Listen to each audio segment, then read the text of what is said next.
Très content de pouvoir être avec vous. Puis dès qu'on a su que on pouvait reprendre en présentiel avec la jeunesse, on était tellement contents. Et on était avec le staff la semaine dernière, on priait pour la rencontre, mais aussi on priait pour l'année au complet. Et puis Dieu a beaucoup parlé. Puis avec Valérie aussi, on est en jeûne et prière là, juste pour savoir, Seigneur, juste lui poser la question. C'est où que tu veux nous amener, tu sais, puis être sensible aussi à sa direction, à son esprit. Comment est-ce qu'on peut l'écouter aussi? Comment est-ce qu'on peut prendre l'habitude de l'écouter? Et puis, on a vraiment reçu le côté, c'est pas un jeu de mots, mais le côté expansion, le côté d'aller plus loin et d'aller là où on n'a encore jamais été. Donc on a eu plein de projets en tête, que ce soit au niveau social, aider les jeunes aussi qui galèrent un peu au niveau financièrement, que ce soit aussi pouvoir éventuellement aller aider d'autres groupes de jeunes, plusieurs projets comme ça. Mais on s'est vite rendu compte que ça pourrait jamais être possible d'aller plus loin en tant que groupe si on n'y va pas tout seul, de manière personnelle. Puis, je pense que c'est vraiment un message qui est vraiment pivot dans ce début d'année-là. Qui est-ce qui est content d'avoir quitté 2020? Ça, sur les réseaux sociaux, il y a plein de... lève la main. Il y a plein de mèmes ou trucs comme ça là-dessus. Mais qui est-ce qui est encore plus content d'aller dans 2021? On est quand même content, ok? Mais on sait très bien aussi que ça sera exactement pareil en 2020 qu'en 2020 si on ne prend pas les bons choix, si on ne prend pas les bonnes priorités. Pourquoi je dis ça? C'est que j'ai remarqué, en tout cas moi c'est ce que ça m'a fait au début quand le premier confinement est tombé et compagnie, j'ai vraiment eu l'impression d'être un spectateur de tout ce qui se passait. Puis tout au long de l'année, régulièrement, cette sensation, elle est venue. Je suis spectateur, là, il n'y a rien qui se passe comme prévu. Je me prends tout dans la tronche, puis on s'en va où comme ça? Et parfois, on est exactement pareil que ça dans nos vies. Et puis c'est comme surligné, là, les traits sont grossis quand on passe dans une année comme 2020, justement, où on a l'impression que c'est une année Error 404 tout du long. Et ce qui me réconforte, et ce pourquoi je suis vraiment content, c'est que j'ai la certitude que Dieu veut m'amener plus loin, mais que Dieu veut vous amener plus loin aussi. Combien il y en a qui sont d'accord avec ça? Dieu veut nous amener plus loin. Tout simplement pourquoi? Parce que la Bible au complet nous montre que Dieu ne se suffit pas des acquis.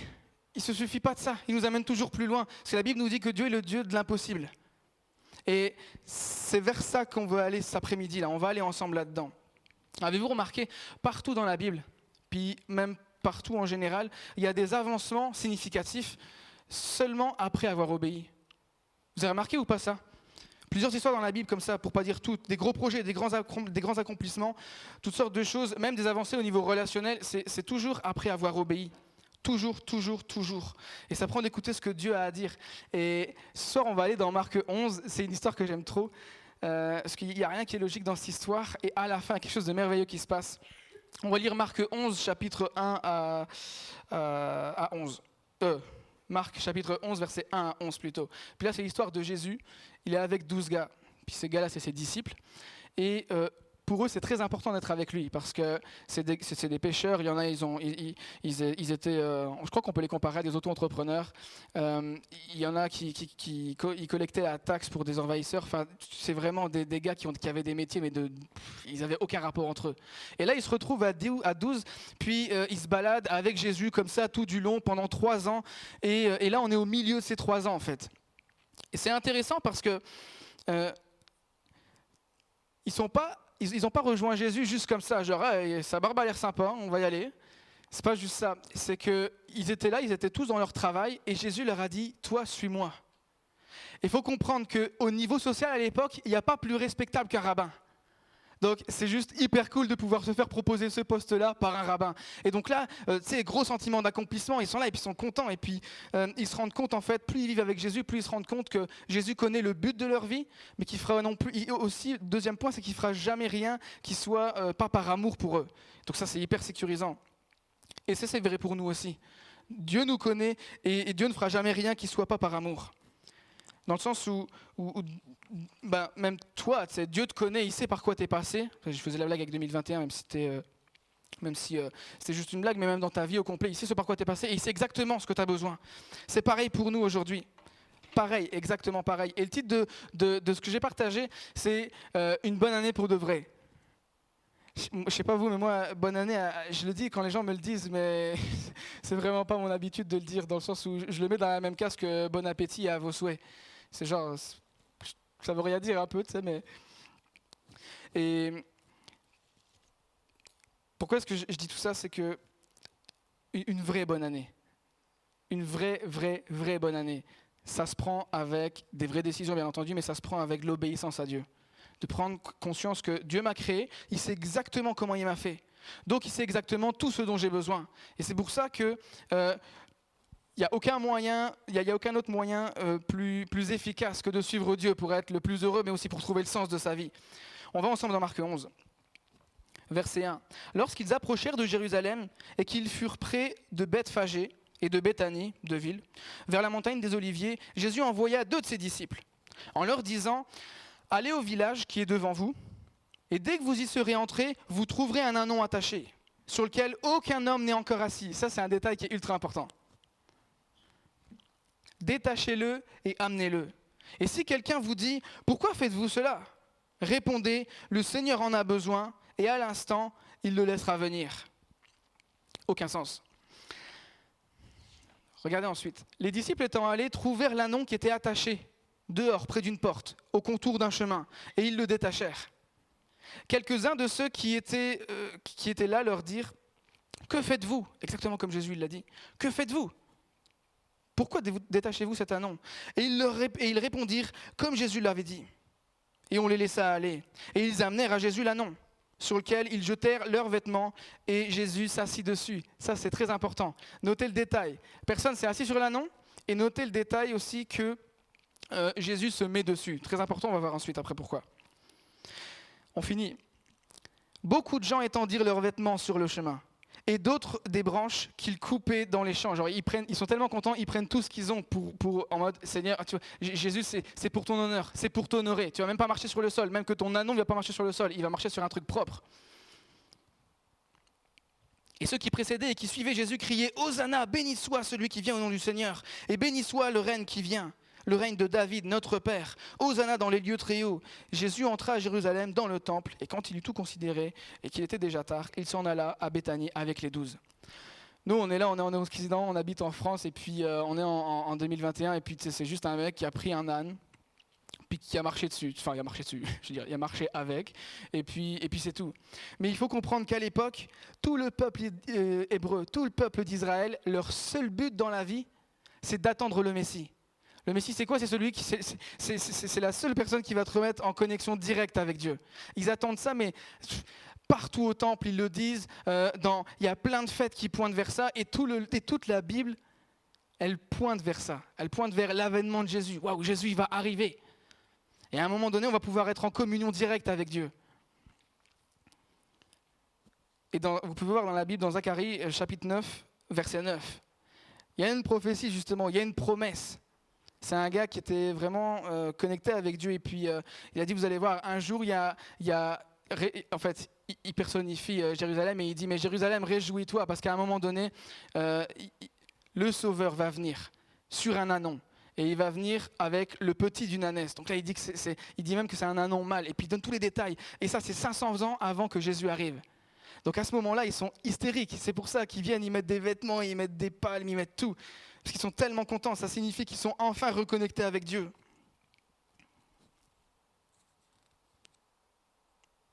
C'est une bonne nouvelle pour eux, mais c'est une bonne nouvelle pour nous aussi. Puis ça, c'est mon premier point. Je ne sais pas si vous avez remarqué, mais dans le verset, il est marqué « il marchait ». Il marchait. Le premier point, c'est la marche. C'est une dynamique qui est quotidienne. Lorsqu'ils marchaient et lorsqu'ils approchèrent de Jérusalem, et qu'ils furent près de Bethphagée et de Béthanie. Puis regarde, verset 2, en disant « Allez au village ». Il y a vraiment cette dynamique, on voit qu'il y a vraiment une dynamique. Et ils marchaient avec Jésus, ce qui veut dire 2 choses. Déjà, ils marchaient avec lui. Et deuxième chose, c'est qu'ils étaient en dynamique avec lui. Et ils savaient à quoi s'attendre, parce qu'ils le connaissaient. Ils passaient leur temps sur les routes. Ils étaient avec lui, ce qui signifie qu'ils étaient disponibles pour lui. Ok? Est-ce que vous êtes là? Yes? Est-ce que vous êtes là? Je me sentais tout seul. Et quand ils ont pris le temps d'être avec lui, il leur a donné des instructions. Puis parfois, t'es chrétien, t'es là et puis t'es content, ou t'es pas chrétien, mais t'es là et puis t'as vraiment envie de connaître le but pour ta vie, on s'entend. Tu as envie d'aller plus loin que l'année d'avant. Tu as envie que ça avance. Tu as envie que tes projets avancent. Tu as envie d'être encore plus heureux. Tu as envie d'avoir encore plus de choses. Et imagine, là, ils sont avec un gars qui sait exactement c'est quoi le but pour leur vie. Et c'est exactement pareil pour nous. Et quand ils ont pris le temps d'être avec lui, il leur a donné des instructions. De la même manière, quand tu prends du temps pour être avec Dieu, il te donne les instructions pour ta vie en général. Éventuellement, ils ont eu des doutes. Je ne sais pas si vous avez remarqué, mais il leur dit quand même, vous vous potez dans une ville, vous cherchez un anon et vous le ramenez. Ils auraient pu se dire, mais ton idée, pas elle pue, mais genre, elle est éclatée au sol, ton idée. Il n'est même pas à nous, l'anon. D'où je vais prendre un anon qui n'est même pas à moi. Imagine, pour l'époque, c'est une bagnole. Genre, on te dit, va dans la ruelle, tu prends une voiture et tu dis que c'est pour ton pasteur. Puis genre, les gens vont te laisser normal. Une voiture dans laquelle jamais personne n'est allé, genre une voiture neuve. T'imagines? Ça n'a aucun sens. Et aucun homme ne s'est encore assis. Ça veut dire qu'il n'a même pas été débourré, il n'a même pas été dressé là, non. Il n'y a rien qui va se passer comme prévu là, si c'est comme ça.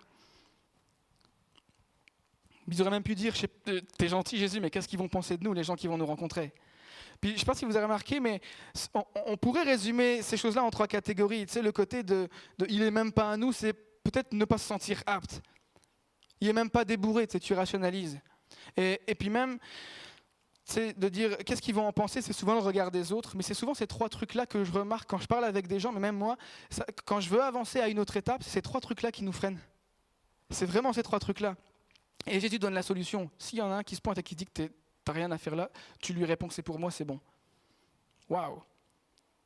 Imagine le coup de la voiture dans une ruelle, c'est incroyable. Et est-ce que ça se pourrait qu'ils ont obéi? Parce que là, c'est direct dans le texte. Ils marchaient avec lui, il leur a parlé, ils ont obéi. Sans question. Est-ce que ça se pourrait qu'ils ont obéi tout simplement parce qu'ils avaient l'habitude de marcher avec lui? Parce qu'ils étaient déjà dans une dynamique avec lui? Je lis ça et je me pose la question, c'est comment est-ce que tu arrives à ce niveau-là? C'est même pas logique et ils obéissent. C'est quand même une bonne question. Et le truc, c'est que je me suis dit, mais ça a commencé où leur relation? Je me suis rappelé au début, tu sais, Jésus il se pointe devant quelqu'un qui est au travail et il dit, toi suis-moi. Et là ils ont obéi. Et c'est là qu'ils sont rentrés dans le but de leur vie, de suivre Jésus et de partager la bonne nouvelle. Les avancements commencent toujours par l'obéissance, toujours. Je ne sais pas si tu as remarqué, c'est un peu comme la course. J'ai essayé de reprendre la course, mais c'est pas passé comme prévu. Et en fait, ce qui s'est passé, c'est que, d'ailleurs, il y a Ben qui est dans la salle là. À un moment donné, j'étais fier, je disais, je fais 10 km en 1h30, trop content. Puis genre, plus tu le répètes, plus tu te rends compte que ça fait longtemps que tu l'as pas fait, tu vois. Et c'est exactement pareil pour la course, la vie chrétienne. Genre tu commences à courir et puis là, c'est sûr, le premier jour, déjà tu as fait 1 kilomètre, tes jambes elles sont mortes, elles t'ont oublié. Puis tu te dis ok, bon, la prochaine fois ça va aller mieux. Puis au fur et à mesure des semaines, éventuellement ça va mieux. Puis à un moment donné, quand on n'a plus du tout envie, tu te rends compte que il me semble que je devrais aller courir là parce que je sais que c'est bon pour mon corps même si j'en ai pas envie. Et là tu le fais quand même. Pourquoi? Parce que c'est une discipline. C'est exactement pareil dans la vie chrétienne. Tu commences ta vie chrétienne, tu commences à courir et tout ça, et puis à un moment donné, tu prends ta vie avec Dieu et tout ça, et puis boum, grosse distraction, et là, ça fait 1 semaine, tu te rends compte, oh, je crois que ça fait 1 semaine, j'ai pas lu ma Bible, j'ai pas prié, pourtant j'étais dans un bon départ. Qu'est-ce qui s'est passé? Puis là, tu te rappelles que Jésus est grâce. Ok, on continue. Et là, à un moment donné, une relation qui te tenait vraiment cher. Quelqu'un qui, de nulle part, il te l'a fait à l'envers, il te fait mal, c'est là, et puis c'est totalement injuste, il n'a même pas s'excuser de ça, et puis toi, ça t'affecte quand même. Puis là, encore. Ok, on continue. Et tu te rappelles de la dynamique que tu as avec Jésus. Et le but, c'est de prendre chaque jour comme une aventure avec Jésus, mais aussi avec une dynamique qui est déjà en marche. Ne pas laisser le temps de pouvoir s'essouffler, même si ça peut arriver. J'ai fait ces exemples-là, mais ça peut être même pour une mauvaise habitude, que tu sais que c'est nocif pour toi, et puis quelque chose que tu avais réglé il y a longtemps, et là ça vient te rattraper. Mais quand tu es une dynamique, comme tu es en dynamique avec Dieu, tu te rappelles que Dieu est grâce, et que ça continue. C'est de dire j'apprends petit à petit au quotidien, à marcher avec Jésus, pour le montrer au monde, car le monde en a besoin. Et ça c'est notre appel. Ça c'est ce que Dieu nous demande très précisément, de pouvoir montrer Christ. Ça a l'air tellement simple, mais c'est tellement profond. C'est d'arriver à cette capacité et puis de dire, mais dans cette situation, je veux marcher comme Jésus. Et c'est de dire, je vais conditionner ma réaction à ma relation avec Dieu. Et de ne pas faire l'inverse, de dire, ok, tu sais, là, il me l'a fait à l'envers, c'est dégage, là, je ne veux plus toi dans ma vie. Puis c'est tout, et puis tu commences à nourrir toutes sortes de choses, et puis la prochaine fois que tu le vois, tu t'imagines, tu te fais des films, tu imagines soit le traiter, soit le remballer, soit le frapper. Mais dis non, il n'y aura pas ma réaction et puis ma vie à côté avec Dieu. Il y aura ma réaction qui va être conditionnée à ma relation avec Dieu. Parce que je suis dans une dynamique à chaque jour. Merci. Je me sens moins seul depuis 2 secondes. Vous êtes toujours là? Ok. Avec les mains, c'est difficile à voir si vous êtes toujours avec moi. Je conditionne ma réaction d'après ma relation avec Dieu et pas l'inverse. Pas l'inverse. D'où l'importance de connaître Jésus de manière personnelle, mais aussi au quotidien. C'est pour ça que c'est si important. Mais imagine, tu vis dans une dynamique où au quotidien, tu apprends toujours plus à connaître Dieu, à connaître Jésus, à être avec lui dans sa présence. Puis on a vu toutes sortes de séries, on avait fait plein de messages, il suffit juste de mettre de la louange. Et puis parfois tu es trop fatigué, puis tu n'as juste pas le goût de lire la Bible ou pas le goût de prier et tout ça. Tu vas juste dans la louange, puis tu laisses Dieu te remplir. Et à ce moment-là, tu commences à avoir une relation avec lui, et puis il y a une relation de confiance qui s'installe. Et je crois, et je suis même persuadé que c'est cette relation-là qu'ils avaient, les disciples. Ça ne fait rien du tout d'obéir à quelqu'un en qui tu as confiance, vu que tu as confiance en lui. C'est mon deuxième point, c'est l'obéissance. Regarde ce qui était écrit. Les disciples étaient allés, et ils font exactement ce qu'ils ont dit. Trouvèrent l'ânon attaché dehors, près d'une porte, et au contour du chemin, et ils le détachèrent. Et quelques-uns de ceux qui étaient là leur dirent, mais que faites-vous ? Pourquoi détachez-vous cet ânon ? Et ils répondirent comme Jésus l'avait dit, et on les laissa aller. Et ils amenèrent à Jésus l'ânon, sur lequel ils jetèrent leurs vêtements, et Jésus s'assit dessus. Waouh ! Tout ce pourquoi leur peuple a toujours attendu, ça s'accomplit là devant eux. J'ai envie de dire à un ânon près, à une obéissance près. Et puis quand je dis obéissance, ça peut être aussi, on peut le traduire par faire confiance à Dieu. Quand tout ne se passe pas forcément comme prévu. Mon obéissance, c'est littéralement, là, dans l'histoire, c'est littéralement le moyen par lequel Christ est révélé, parce que personne n'aurait su que Jésus, c'est Christ, s'il n'était pas rentré comme ça dans Jérusalem, en accomplissant toutes les prophéties. C'était un ânon près. Dieu a tenu sa promesse. Puis parfois, je sais pas si vous avez remarqué, mais on prend parfois notre relation avec Dieu à la légère. Vous l'avez remarqué ou pas ? Je ne sais pas pour être moraliste, c'est vrai. Parfois, on n'a pas conscience à quel point ça impacte notre vie pour de vrai. Puis quand je réfléchissais à ça, je me rappelais de... Enfin, ça vaut ce que ça vaut l'exemple, mais je me rappelais de quand j'étais petit et que je regardais Franklin. Qui a regardé Franklin ? Ne me laissez pas tout seul. Petit ours brun, peut-être ? Moi, j'avais le bavoir Petit ours brun. C'est un accomplissement.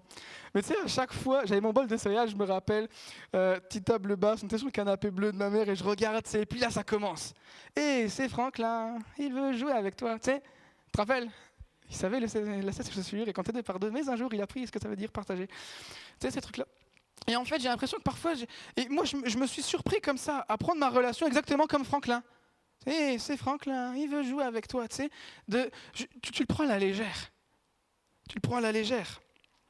En oubliant que Dieu m'a créé pour un but précis et que c'est lui qui sait pleinement comment est-ce que moi je peux être pleinement heureux et pas moi. Mais ça, il faut faire la paix avec ça. Il t'a appelé à quelque chose de très précis. Il y a un but dans ta vie qui est très précis. Ça se trouve seulement dans sa présence. Ça se trouve seulement quand lui te le dit. Mais on est responsable de répondre à cet appel. Et ce qui est fantastique, moi, ça me fascine à chaque fois. Souvent, je peux parler avec des gens et puis tu sais, ils posent des questions sur leur appel. Tu crois que mon appel, c'est quoi ? Et puis tout ça. Puis quand tu les écoutes, souvent, j'aime bien te reposer la question. C'est quand tu avais 7 ans et qu'on te demandait qu'est-ce que tu veux faire, c'était quoi qui venait en premier ? Et souvent, c'est ce qui les passionnait pour de vrai. Et c'est ça qui revient dans ce qu'ils ont envie de faire. Très souvent, si tu dis je veux être cow-boy ou astronaute, je ne sais pas quoi dire, mais souvent ça revient. Souvent. Et je trouve ça tellement beau que Dieu vienne planter comme ça des graines où parfois la vie est juste simple, c'est ta passion. Dieu t'amène à utiliser ta passion pour faire connaître Christ parce que le monde en a besoin. C'est de savoir dire j'obéis parce que je sais qui est Christ et de quoi il est capable. Pas parce que ce qu'il me demande, je trouve ça plutôt bien élaboré ou logique. Un ânon. Il y a quelques jours, on a regardé nos nièces avec Valérie. Puis c'est les petites sœurs les petites sœurs, les petites filles de ma sœur. Ok, là il y a Valentine et puis là il y a Sophie. Et puis bon d'ailleurs petit aveu, mais Valentine, je lui ai appris le Uno. Ok. Donc au début j'étais en mode Caleb, come on, elle a 6 ans, fais-la gagner un peu, tu vois. Je me suis fait défoncer. Elle m'a tué. Sérieux, j'avais honte. J'ai envoyé un message à ma soeur, j'étais en mode, je viens de me faire défoncer par ta fille. Et l'autre, elle est exceptionnelle, parce qu'il me disait, mais tonton, tata, vous faites quoi comme métier? Là, j'étais en mode, comment lui expliquer? Je parle tous les jours avec Jésus. Non, pas une bonne explication, on va trouver autre chose. Et il me dit, c'est quoi ton métier? Je fais, ben, tu sais, tu vois à l'église, ça me fait celle où il y a une garderie. Je fais, oui, voilà, celle-là. Et là, elle me fait, bah ouais, je vois, oui, c'est bon, d'accord. Je fais, bah tu vois, c'est là qu'on va travailler, tu vois, on va à l'église. Elle me fait, mais tu fais quoi à l'église? Là, je fais, tu te rappelles, il y a de la musique à l'église. Et oui, parce que aussi ma nièce, elle croit que je passe à la télé parce que ma sœur, elle met YouTube sur la télé. Donc j'ai encore 2 ans où je peux lui laisser l'illusion, après elle va comprendre que c'est faux. Mais et du coup, je disais, tu vois, je suis passé à la télé. Bah, il faut des caméras pour passer à la télé. Oui. Ah, bon, d'accord, bah, je comprends. Et je dis, bah, tu sais ce que ça veut dire, un responsable? Bon, ben, on travaille tous ensemble, et puis on fait une réunion, et puis les gens qui sont à l'église, souvent, avec Valérie, on parle avec eux, et puis parfois on s'aide, et tout ça. Et elle me dit, ah, d'accord. Puis là, la phrase magique, après quelques instants de réflexion, mais tu vois, genre dans sa tête, ça travaille fort, tu vois. Et là, elle dit, c'est Jésus qui t'a demandé de travailler avec lui. J'ai dit, c'est exceptionnel. Elle me sort tout le temps des trucs comme ça, mais parfois j'ai envie de les noter. Et là, franchement, mais tu sais, elle te pose la question, elle attend une réponse, tu vois. Genre, petite parenthèse, mais à un moment donné, bon, mon beau-frère plutôt, il refait sa maison. Et elle a dit pour Noël, je veux une perceuse. Ma sœur, elle a fait, ah, bon, bah, une perceuse, tu sais, voilà, quoi. C'est déjà que c'est une cascadeuse. Puis en fait, elle lui a offert une perceuse en plastique, tu sais, mais avec une vraie marque. Puis genre, le jour de Noël, elle est là, à côté du sapin, elle déballe, elle voit la perceuse, elle fait ça, elle voit que c'est en plastique, elle fait, tu veux que je fasse quoi avec ça? Moi, je veux t'aider. C'est elle qui dit ça, tu vois. Donc, à ce moment-là, elle me dit ça, puis elle attend vraiment une réponse, tu vois. C'est Jésus qui t'a demandé. Puis moi, j'ai commencé à bafouiller. J'étais comme, mais vraiment, j'ai mis genre, je sais pas, 30 secondes à répondre. J'étais comme, pas vrai, oui, mais c'est pas si simple. Et là, je fais, oui, c'est lui qui m'a demandé. C'est lui qui m'a demandé. Tu sais pourquoi je dis ça? C'est parce que parfois, on prend à la légère ce que Dieu nous demande de faire. Et c'est pas ancré en nous comme lui qui te demande de le faire. Et quand tu sais là, tu cherches une direction pour ta vie, et il y a plusieurs personnes qui viennent confirmer ça, tu mets dans la prière, Dieu te parle par la parole, par la Bible, Dieu il te parle aussi par toutes sortes d'autres moyens, et malgré ça, on peut prendre notre appel à la légère. L'obéissance, elle est simple, mais elle est parfois difficile. Et le but, c'est d'avoir le courage d'obéir avec la foi, avec cette conscience aiguisée que Dieu est bon, même qu'il est meilleur que ma logique.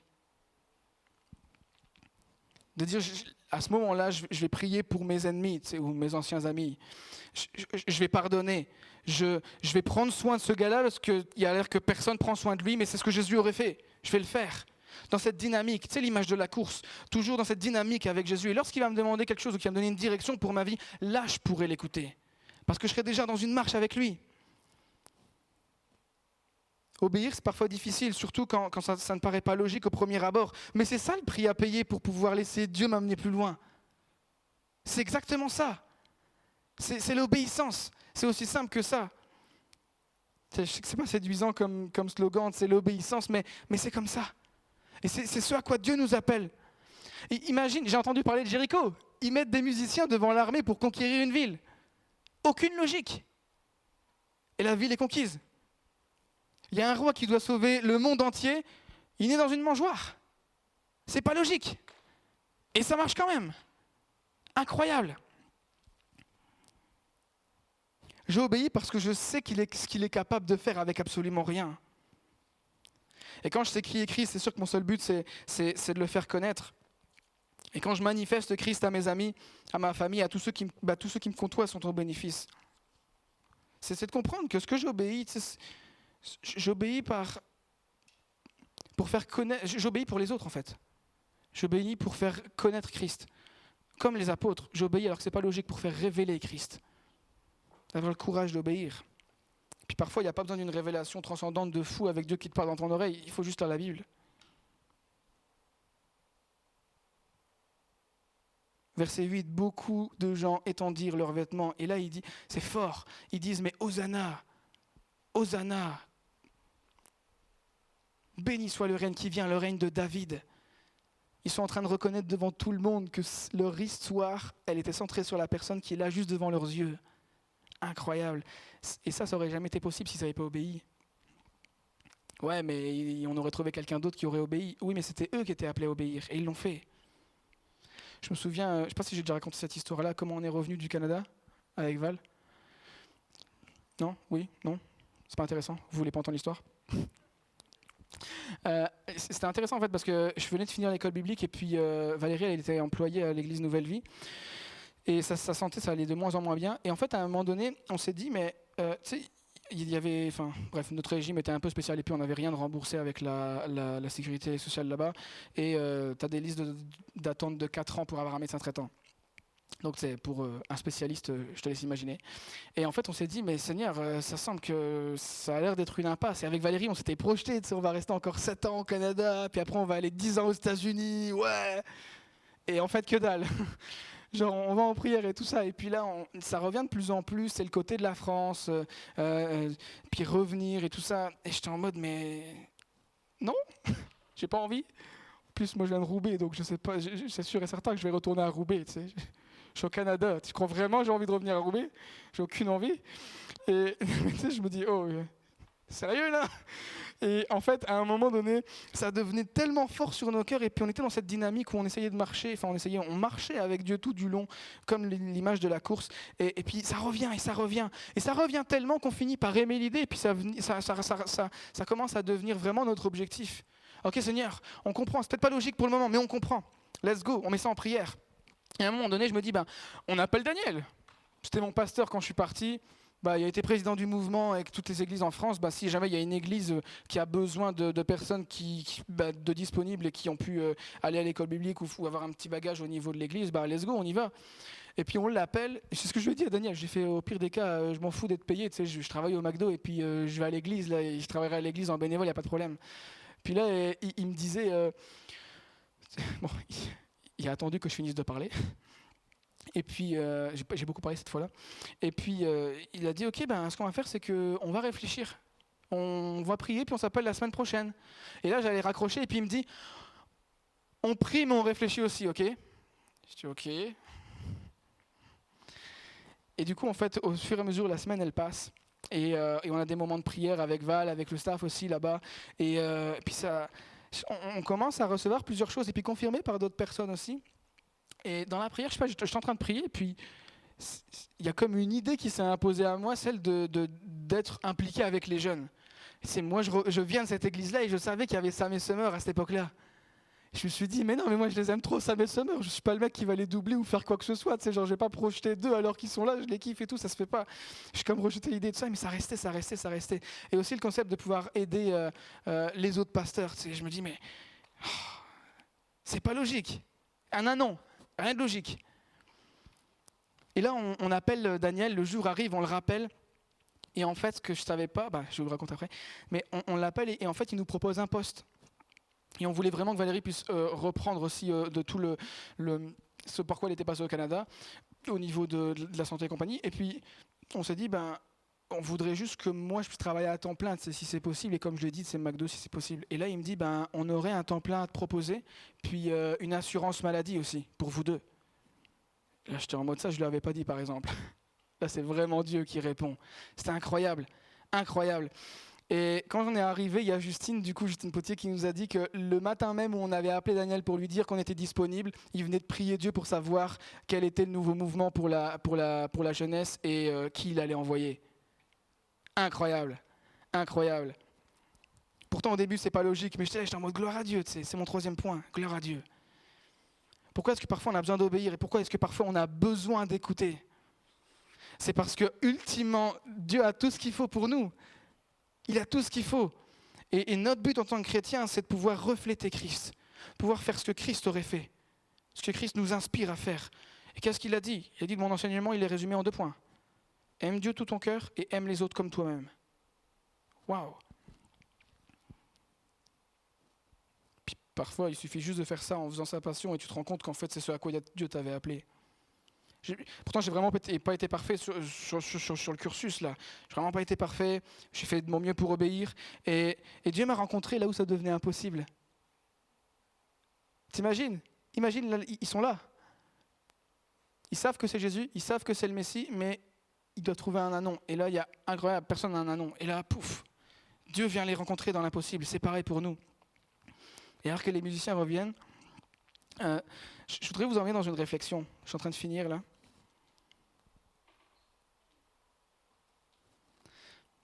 Je ne sais pas ce que tu as prévu pour 2021. Puis honnêtement, à chaque fois qu'on me dit bonne année, j'ai commencé à changer parce qu'avant ça me faisait absolument rien. J'étais en mode ouais bon d'accord. Mais qu'est-ce qu'on fait pour que ce soit une meilleure année que l'année dernière? Sérieusement. Prends ton téléphone, s'il te plaît. Prends ton téléphone. Tout le monde a Messenger? Ok, mais non, je vais pas te demander de faire des trucs bizarres. Trouve-toi dans Messenger et puis écris-toi à toi-même un message ou va dans tes notes ou j'en sais rien. On va faire ça ensemble.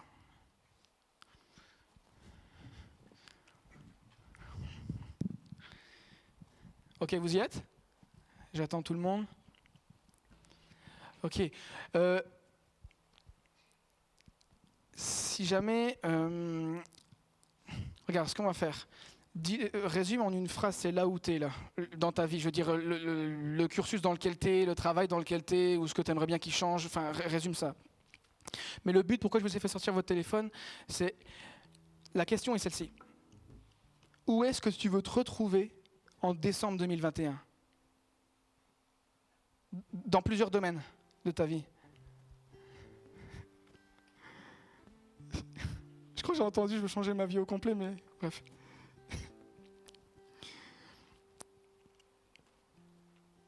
Un truc qui est important pour toi, que tu voudrais vraiment que ça change, parce que tu sais que tu es fait pour ça.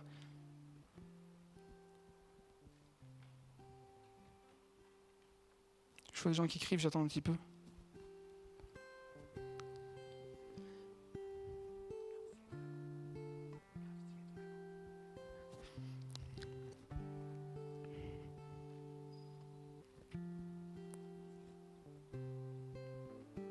Puis alors qu'il va y avoir la musique, là on va pas commencer tout de suite, il va y avoir un moment où juste la musique, juste l'instrumental. Puis ce qu'on va faire, c'est que chacun va prier là-dessus. Peut-être tu crois pas. Regarde, même ceux qui croient pas que Jésus est le Fils de Dieu, ils croient que c'est quelqu'un de bien. Donc prends le risque. Puis demande à Dieu que cette année, il te mette une piste de réflexion, quelqu'un qui pourra vraiment t'aider ou un truc charnière qui va faire que tu vas te rapprocher de cet objectif-là en décembre 2021. Ok? Je vous encourage à prier pour ça. J'ai prié aussi de mon côté.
Alors que tu as écrit ça, mon conseil pour toi, c'est que tu vas rentrer chez toi, achète un bouquin. Prends un bouquin, prends un carnet. Et alors que tu as ce carnet-là, pas tous les jours si tu as envie, mais quand il y a quelque chose d'important ou de décisif qui change dans ta vie, écris-le. Et quand tu crois que tu n'es peut-être pas sûr, mais que Dieu t'a parlé par rapport à ce vers quoi tu te diriges, ou que c'est quelque chose qui t'a parlé à ton cœur, là, tu te dis, mais c'est pas possible que ce soit quelqu'un d'autre que Dieu. Je l'avais prié, personne ne le savait, et Dieu m'a parlé. À chaque fois que tu reçois un truc comme ça, écris-le dans ton carnet. Puis les jours où ça ira mal, tu vas voir ton carnet. Et tu te rappelles de ce que Dieu a fait pour toi. Et alors que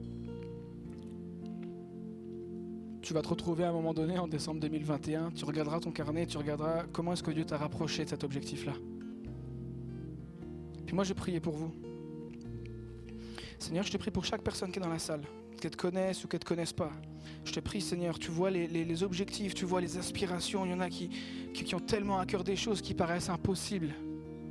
Je te prie, Seigneur, que tu puisses venir placer plusieurs personnes autour d'eux, venir les parler alors qu'ils lisent la Bible, venir leur parler alors qu'ils vont écouter la louange, Seigneur. Venir nous parler à nous tous et nous rapprocher de cet objectif-là. Je te prie pour ça, Seigneur. Merci de prendre soin de nous comme tu le fais, Seigneur. Amen. Oublions pas que notre appel, c'est souvent notre passion, mais c'est toujours pour révéler Christ. La vraie question, je pense, c'est qu'est-ce que tu décides de faire pour révéler Christ encore plus en étant toi-même en 2021 ? Puis je vous invite à réfléchir là-dessus pendant que la louange va commencer. Réfléchir là-dessus et laisser Dieu nous parler.